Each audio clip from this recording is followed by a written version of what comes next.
শ্রাবণ মাসের পূর্ণিমা তিথিতে রাখি বন্ধন উৎসব পালন করা হয়। এই রাখি বন্ধন সম্পর্কে তুমি দু একটি কথা বলো।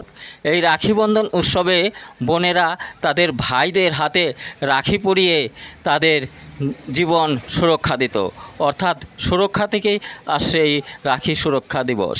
এই রাখি বন্ধনের উৎসবের গুরুত্ব অপরিসীম। 1905 সালে রবীন্দ্রনাথ ঠাকুর এই রাখি বন্ধনের উৎসবের মাধ্যমেই সে বঙ্গভঙ্গ আন্দোলন রোধ করে দিয়েছিল।